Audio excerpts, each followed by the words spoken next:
2023 budget. I'll invite Mr. Cripps to the podium to make his presentation. I'll remind Council that this year is different than other years.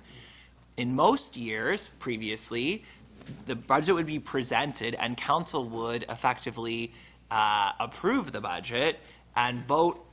Me or Deputy Mayor Quinn, as our representative at the RSC table, would be voting on the budget or calling for adjustments and ultimately voting on a budget. This year, the RSC board has no authority on the budget. The budgets are approved and finalized in Fredericton by the department. So tonight, I guess we could say, is more so for information purposes and certainly for any questions that we might have. However, again, we will not have any say or authority on what actually happens regarding this budget. In the name of local governance, yes. So again, welcome to you, Mr. Cripps, and I'll turn it over to you to make the presentation, and maybe we'll take questions as we go. Sure. Just that way, if someone has a question on something specific, we don't have to go back to it later. Thank you, Mayor Lorden.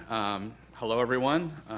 For those that don't know me, my name is Sean Cripps. I'm the Chief Financial Officer for the Greater Miramichi Regional Service Commission.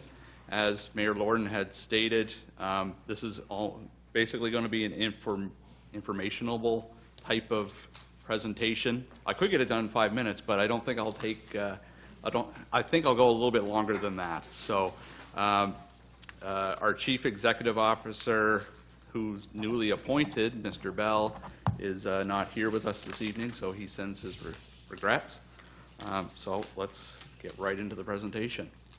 As far as Councillor Duplessis had stated, in the name of local governance reform, our boundaries have changed starting in 2023.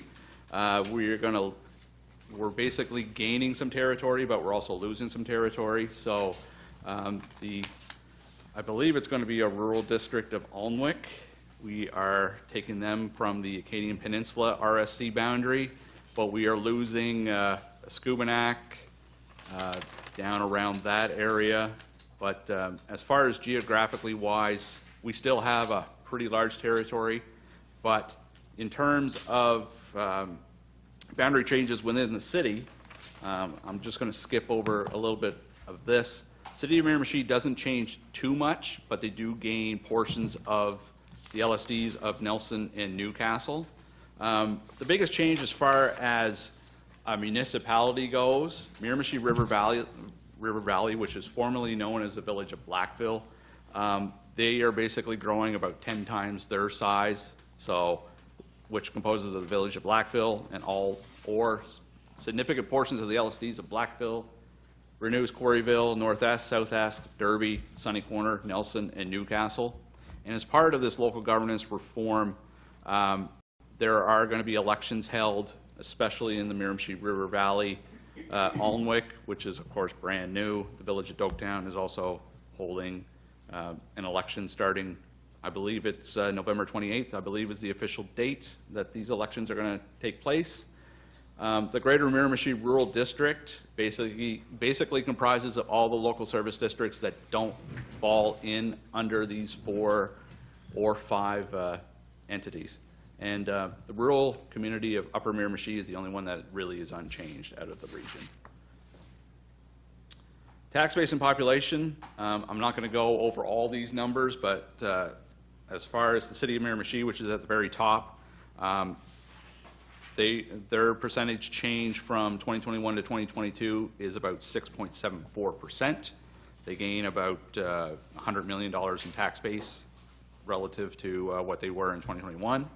As far as the census population goes, I wish we could take a snapshot of today because I'm sure it would be quite different than what it is in 2021.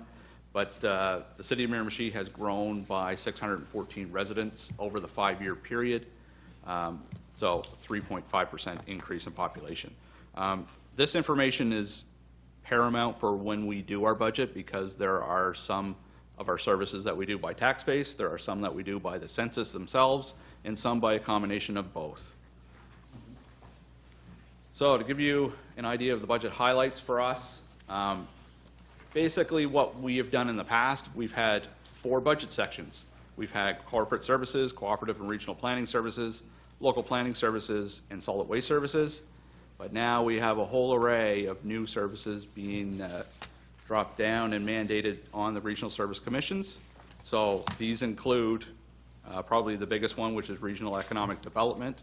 That includes the Miramichi Regional Housing Authority. We have tourism, marketing, and promotion services. We have community development, and that includes the Regional Transportation Service, recreational infrastructure cost sharing, Public Safety Committee, which is going to be comprised of members of the RSC, but also members of the Fire Department, EMO, and the police services. And other shared services is going to be basically everything that that is shared amongst some of the members, but not all of the members. So that comprises other shared services. The big thing, one of the big things, is the tipping fee. It's always a big controversial subject. Of course, we send our garbage and our recycling to the Red Pine facility in Allardville. That's located within the Chaleur Regional Service Commission boundary. We've been told that the tipping fee is going to increase by $5 per metric ton, so from 65 to 70. This really increases our budget roughly $200,000, so we're going from 1.3 million to about 1.5 million total. There's no getting around this. It's something that we have to charge to the municipalities and all other partners. Because of the increase in services, we do require additional office space, so we are renting an office from the CBDC floor. There's also plans in the works for a strategic plan and communications plan that we need to do for 2023. So the budget includes costs for that. We're going to do our board meetings a little bit differently because of the new governance structure. We're going to hold a committee of the whole or a briefing session before every board meeting. So it kind of gives basically new board members and current board members a chance to basically meet beforehand and discuss issues before they actually come up at an actual public meeting. There is also a regional strategy that we need to develop in 2023. The funding is basically $50,000 is allocated from the Department of Environment and Local Government. They're going to give it to us, and we've basically allocated $25,000 of our own resources into that. This regional strategy is going to be very important, especially after today's news when it comes to the equalization and grant. So, no capital budget for 2023. So, we do have contracts with third parties, in particular the City of Miramichi, when it comes to economic development and regional tourism strategy.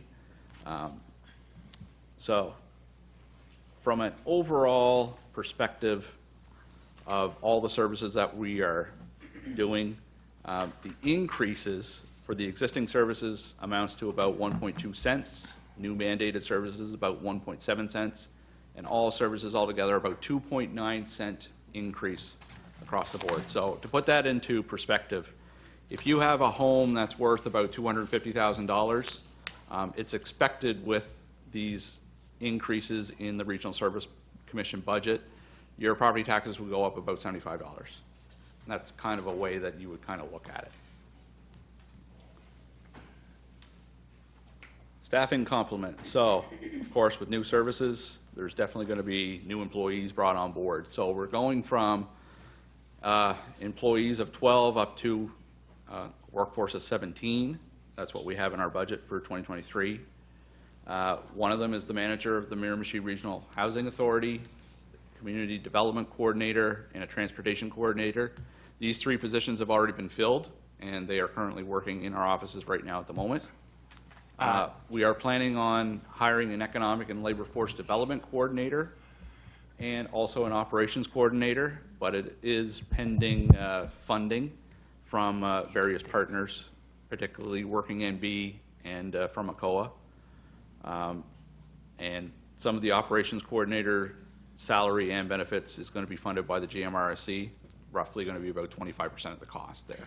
Yeah, Mr. Cripps, I just wanted to flag. Sure.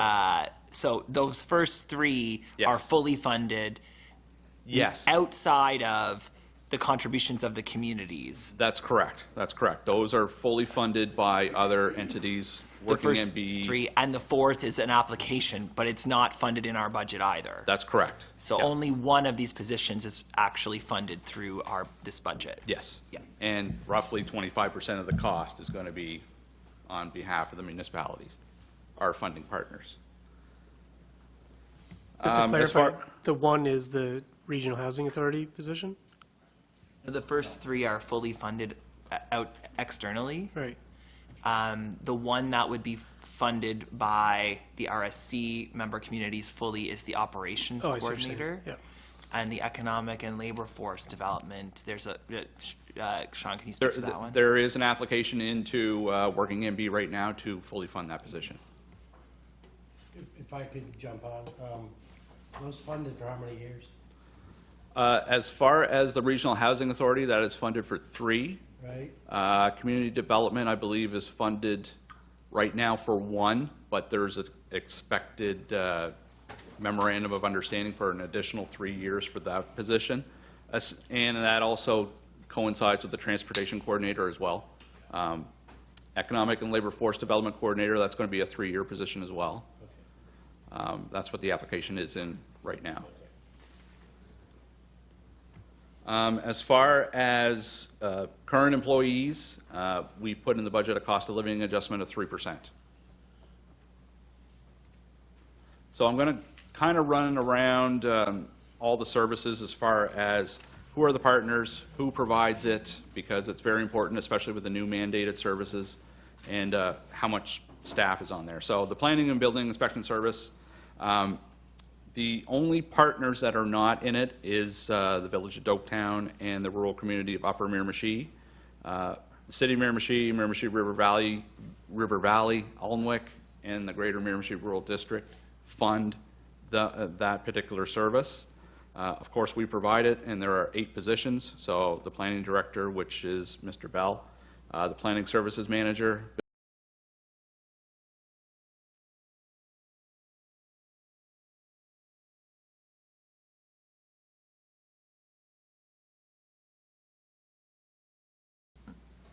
quite a lengthy portfolio.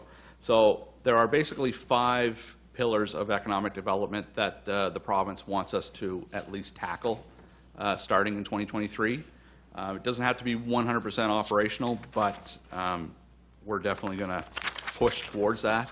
The City of Miramichi, as far as the Economic Development and Tourism Department, has a really good grasp on this, and we're definitely very excited to be partnering up with them. So as part of the Memorandum of Understanding, it's going to be basically in charge, the City of Miramichi Economic Development and Tourism Department is going to be in charge of labor force development services, population growth services. The Miramichi Regional Housing Authority is already done in-house with us, but we're also looking at a possible third party to deal with investment attraction and entrepreneur and business support services. That work is going to be ongoing in 2023. Under this particular service, there's going to be 3 new positions at the GMRSC, so the Operations Coordinator, the Economic Development and Labor Force Coordinator, which of course I had mentioned before earlier, and the Manager of the Regional Housing Authority, which has already started. So economic development encompasses a lot of balls into the pot, so to speak. From the Regional Tourism and Marketing Promotion Services side, the City of Miramichi is, of course, the third-party provider for us, and they are going to be in charge of production and distribution of Regional Tourism Guide, the implementation of the Regional Marketing Plan, as far as in establishing a Regional Destination Marketing Organization, or RDMO, I guess, for short. We use a lot of acronyms here at the Regional Service Commission, so this is part of the province's I guess, guidelines as far as what they want the GMRSC to accomplish. And as far as staff, the Economic Development and Labor Force Coordinator is going to be in charge of this particular service. Community development, which is already underway, we have basically taken, the GMRSC has basically taken it under its umbrella. This community development service was already started by the Miramichi Adult Learning, Inc., I guess, and we have hired their coordinator and hired a transportation coordinator for that. So basically what they're in charge of is having a reasonable approach to certain social issues that are going on in the region. So affordable housing, newcomer settlement services, diversity promotion, social inclusion and healthy communities. We're basically going to be in charge of coordinating some of those programs and services. And the transportation services is going to be about increasing accessibility, affordability, and availability throughout the region. So think of it as not really like Miramichi Transit, but sort of like a dial-a-ride type of service. That's what it has basically started out as. So somebody that is in need for a medical appointment that can't afford a regular ride generally does it through social development. So we have a contract with social development to basically have a dial-a-ride service, basically a volunteer service. And it's going to be something that we're going to expand even more in 2023. And this is going to be region-wide. So under the community development umbrella, there is 2 new positions, so the community development coordinator and the transportation coordinator. And it is fully funded by ESIC. I can't even remember what the acronym stands for right now, right on the top. There you go. Thank you. Thank you, Councillor DePilisi. On the regional infrastructure cost-sharing front, basically it's looking in the possibility of cost-sharing regional and sub-regional facilities. As a region, we do not have a regional facility. We do have some sub-regional facilities, but there is going to be an inventory done in 2023 to basically figure out what part falls under the Regional Service Commission's umbrella. And the staff person that's going to be in charge of that is going to be the operations coordinator. We have a very small amount in the budget for that, basically to do a study is basically what we've put in the budget for that. On the Public Safety Committee front, basically the GMRSC is just going to be basically a forum for the exchange of information around resource sharing and joint planning. So with respect to policing, fire protection, and emergency measures planning for the most part. We're basically going to be appointing a committee comprised of representatives. So 2023, as far as the mandate goes, that's the plan, is to get all these parties together and basically start the dialogue. So we have a very small amount in the budget for that to coordinate meetings. I apologize that these numbers are somewhat small, but I'm going to give you a Coles Notes version. I'm not going to break down line item by line item. That's something that Nancy and I will do later on, probably when we're completely bored. So from a current services standpoint for the 4 services, so corporate services, cooperative regional planning, local planning, and solid waste, this is basically how it breaks down. So corporate services is going to increase $162,000, and a lot of it has to do with the new services that are brought on board. There's definitely some administrative tasks that need to be done, and we have put in the budget for that. On the cooperative and regional planning side, $27,000 less, and a lot of that has to do with the allocation of corporate services. Corporate services, as we've done in the past, we've allocated it amongst all the other services, but now instead of 3, we have about 9 different services that we allocate corporate services out to. On the local planning side, we're budgeting about $196,000 more, and on the solid waste side, about $163,000 more.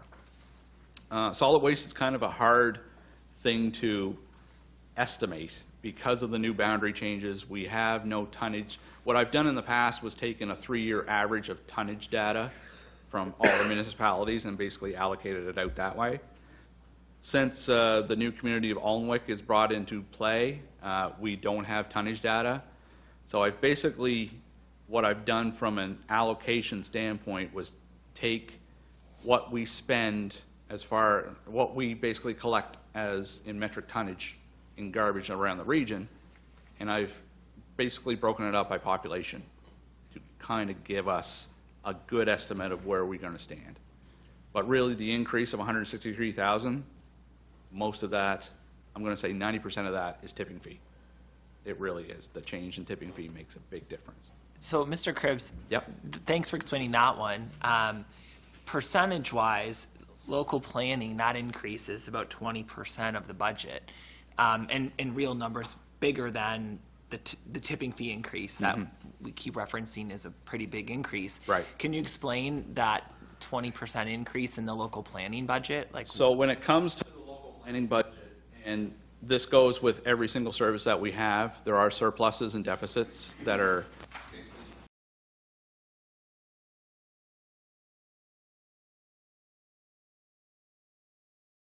local planning side, so that contributes basically 50% of that. As far as the additional costs, I'm trying to rack my brain as to what it is, Mayor Lorden, right off the top of my head, but a lot of it has to do with cloud permit coming on board. We've put additional costs in there for that, to take care of that. And there are definitely some office supplies, telecommunication costs that are increasing as well. So that contributes some of those costs as well. Seems like a lot. Maybe you could follow up. I can. Yep. If you don't mind. Sure. And just to follow up now, if you can, on the $100,000 deficit. So I can, municipalities are not allowed to have deficits, but service commissions are. So when I say it's a little bit of an accounting exercise, so of course back in 2021 we went through a major renovation of Water Street building, and of that renovation cost, a lot of it was paid through reserve funds, but the reserve funds was basically on the solid waste side. So from an accounting PSAP handbook perspective, we shouldn't have been taking it from one fund to another. There was absolutely no capital reserve funds on the local planning side to cover the renovation costs on the local planning floor. So simply from an accounting perspective, that's where that came from. But we wouldn't be anticipating future deficits. No, we would not. Okay.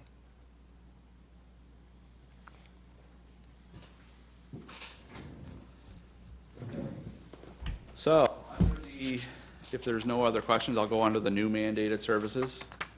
I've basically broken it up.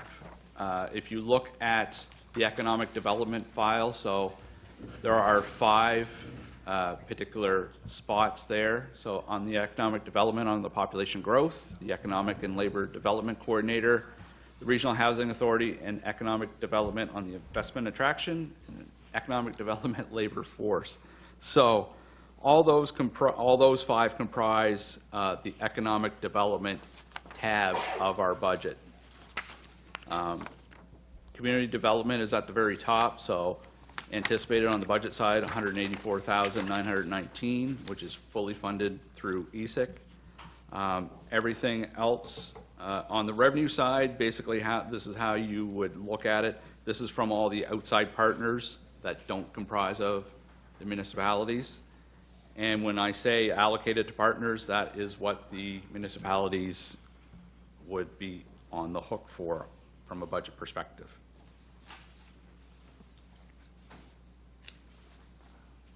And it's very important to look at the bottom when it says the total for the new services, when it's allocated to the partners, the $506,295, that is what the municipalities are going to be expected to contribute to these new services.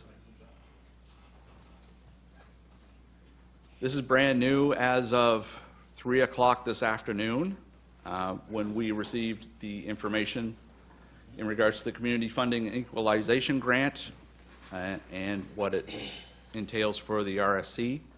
So it was announced this afternoon by Honorable Daniel Alain. And the most important part is a new redirected component has been added to the equalization grant formula. So it's called the RSC grant, and it was formerly known as the core grant. It's being phased out over 5 years, but this grant is going to be used to help offset those new costs. So the $506,000 that I mentioned in the previous slide, that's what this grant is going to be helping to offset those costs. So from the City of Miramichi's perspective, $207,746 comprises of the 2023 RSC grant. And from a total grant perspective of $362,000, so roughly 71% of the new services is going to be paid through this equalization grant. For 1 year?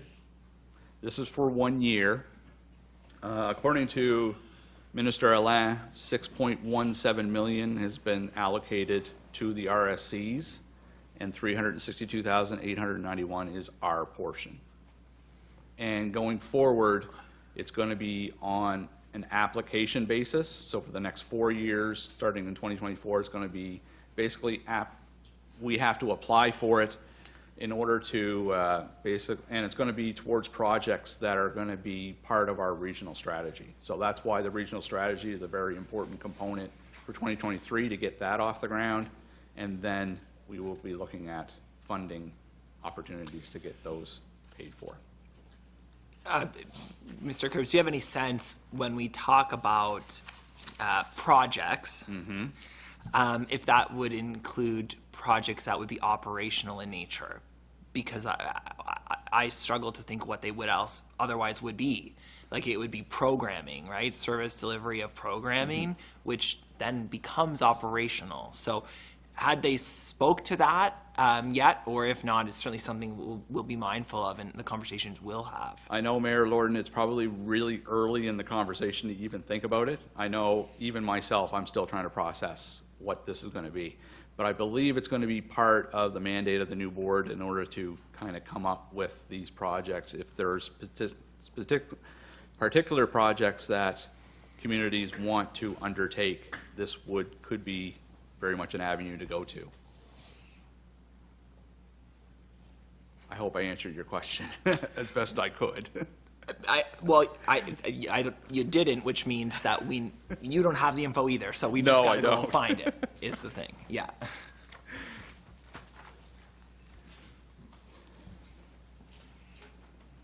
I try to leave everybody with a sense of, what is the takeaway of all these services and what is it going to cost everybody at the end of the day.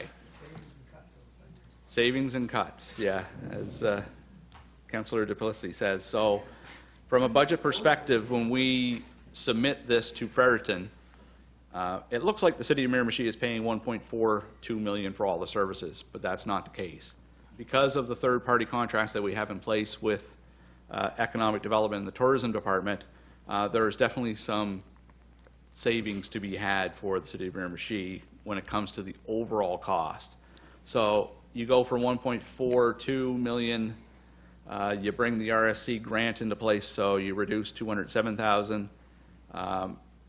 According to the proposal from Economic Development and Tourism, so $150,000 for a population growth strategy, $55,000 for investment attraction strategy, $20,000 for the labor force development services, and $260,000 for regional tourism and marketing promotion. So basically $733,000 is what the City of Miramichi is going to be on the hook for the GMRSC budget overall.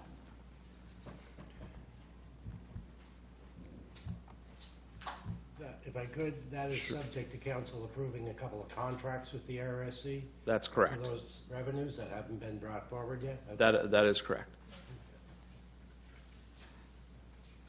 But Mr. Noel, this is basically my best guesstimate as to what And the it's overall only, cost. I want to be clear. Yeah. And it's only Sure. for 1 year, right? Yes, it Because is. Unlike you on the budget, it seems the government's plans for funding are pretty docile in the first year, and we'll all get the real sting in years 2, 3, 4 is how this is reading. Yeah. For instance, the city's been told we're losing our core funding of $400 to $600 grand. and we're supposed to be happy that 200 is going to be given to offset our bills. That's right. But the plan is to take it all over the next 4 to 5 years. So, That's correct. yeah. Yeah. So we all have to stay tuned, I guess, for the details. Stay tuned is basically the mantra of the department right now. So I've basically prepared this budget with the most conservative estimates that I can possibly put in there. I'm not here to really sticker shock anybody, but this is the reality of the Regional Service Commission and all the services that are coming on board based on the information that we have. I will say too that a lot of this work that's being transferred in some of these new positions that are already funded has been work that's been done by the city, and credit to Director McTavish and his team, like the Regional Housing Authority. You know, Director McTavish's department did a couple of years of legwork to get that off the ground. The population growth plan is something that we all have adopted and with other community partners. And these were always regional plans, but we didn't have the other communities actively engaged. And so a lot of this is migrating the work to the regional setting, which is why in some ways the city will continue to execute that work, but also they've built plans, and there'll be some savings in regionalizing these plans next year because we're building out from plans the city already has where other regions are going to be starting from scratch. So there is actually some good news to this, is that there's savings that you don't see on the page, but it's been accounted for and it's not there. And that, again, well, 3 of these positions, potentially 4 of them, are fully funded primarily in partnership with Working NB and their mandates. So I do want to make sure that we acknowledge their ongoing partnership to the city and now the RSC as well. Thank you, Mayor Lorden.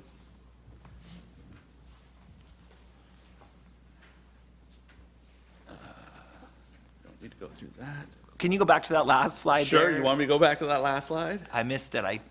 So that one was, like I mentioned earlier in the presentation, the 2.9 cent increase. Now this is region-wide, so it would definitely be different here in the city itself. So the city has a $1.6 billion tax base. So if my math is correct, when it leads to the $700,000 in the total net cost for the city, it's roughly 5.7 cents.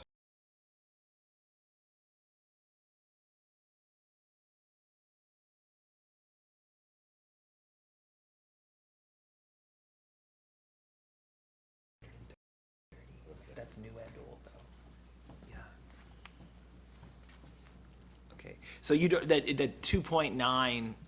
So the so you don't 2.9 have is that basically number for the city. That's not for the city itself. No, that's basically region-wide. That's basically the increase in the total budget for the GMRSC. Okay. Thanks.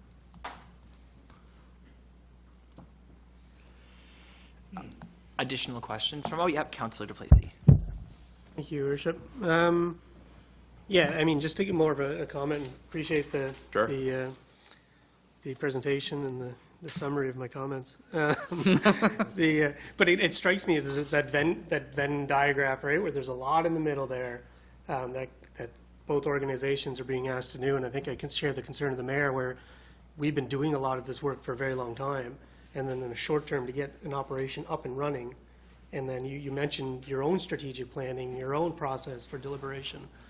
It's a lot of money to pay to not get the extra layer. Like, you know what I mean? If we took all of these outcomes and said, hey, we're going to hire $500,000 of consultants to come in and overlay our strategies, we'd be in an awful different place in a couple of years versus what's being downloaded onto us in terms of process.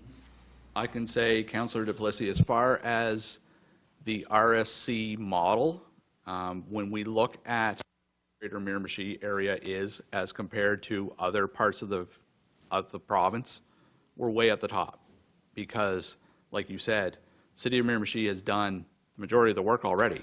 So all it is just a little tweaking here and there, and away you go.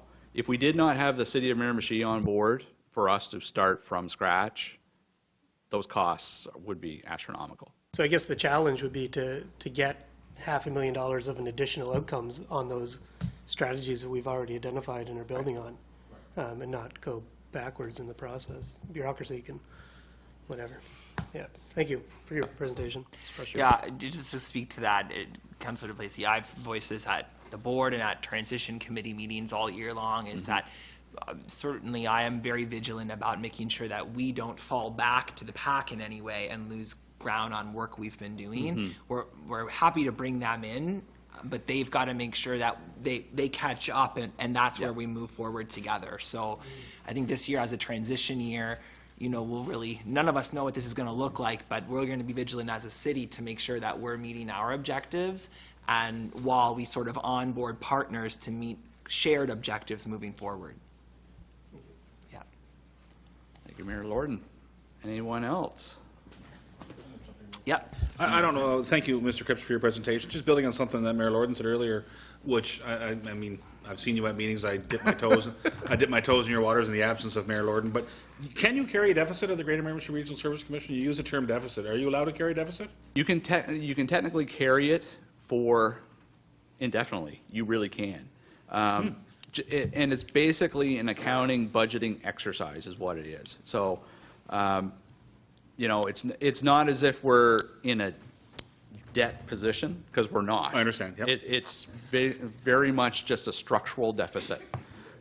If you carried it for, let's say, 10 years, then you have an issue. Yep. For sure. I understand. Thank you. No apologies. It's why we're here. Any further questions for Mr. Cripps? Well, thank you. Thank you very much. Oh, sorry, Councillor Harris. One, I know we've been throwing it around, but you know, after we're seeing these numbers, and we see them every year, and this year they're a little bit different, Mr. Cripps, and but we're in a good spot as a city. But I think it holds so much importance for the new areas that are coming into Entity 22 that are going to elect councillors and mayors here on November 28th. That this is real. This is coming quick. And when you sit there on November 29th as a new mayor or council, and you're sitting in front of them, telling them what they have to come up with this year for their budgets. I mean, it's quite an eye-opening experience for these people. So, I'm hoping as a councillor sitting around this table that we have a good group to work with, a group that wants to be active with the city. We're here to help, obviously, because we should have the expertise now, and but we need the people in place at that election time to make this Entity 22 in the Greater Miramichi area better than it is today. And make no mistake, we're in a trying time in 2023, and you guys have a lot of work ahead of you to educate the people that are coming in, because we're learning something new every day here, and some of us have been around for 40 years, like Councillor King, but we're still learning every day. So it's but you guys got a lot of work ahead of you. Well done, and like Mike said earlier, the budget's percent tonight, nothing we can really talk about. But I think you guys got a lot of work ahead of you. Yeah. I know I can say, especially on the corporate services side, when you talk about new board members coming on board, getting them engaged, we need to have a training system in place in order to get them on board. So we do have money in the budget on the corporate services side in order to take care of some of that problem. Yeah. And I know, speaking with the CAO, or CEO, Mr. Bell, we'll spend the rest of the fall in that organization getting the structure ready, so that it's move-in ready as best it can be for these new colleagues that we'll have. And we'll always hope for collaboration. If there are areas where the city feels we need action or movement that the partners might not necessarily on a case-by-case basis be open to, we'll continue to do those things directly as a city too. So we'll collaborate as best we can wherever it's possible, but we'll continue to do the work we need to do for our community as well if that doesn't always align with our partners. Councillor Arsenault. Just a quick question, and please correct me if I'm wrong, because it's likely. So when looking through, and thank you for everything that you shared tonight. So looking through many of your slides here, one of them is a recreational infrastructure cost sharing, right? And it talks about regional and sub-regional recreation, sport, and cultural facilities. Like, does that not, to my mind, I guess, support our application and our need for a new facility in the region? To basically answer your question, I would say yes, if I didn't want to put this on the spot. The multiplex is definitely a prime example of a regional facility. I do not make those decisions as far as whether or not it qualifies or not, but the multiplex is definitely a prime example of what a regional facility would definitely be. Just one note for clarity, in discussions with RDC, preliminarily, we've been told that it may be considered a sub-regional facility. Oh, okay. Not regional. And I think that would have to do with probably the geography of our region, in that, given that the other side of the region is 2 hours away and closer to Fredericton, there would be almost, you could say, nothing in our region that would ever be considered fully regional. Thank you, Mayor Lorden, for that. Okay, anything further for Mr. Cribbs? Thank you again. Thank you. For the presentation.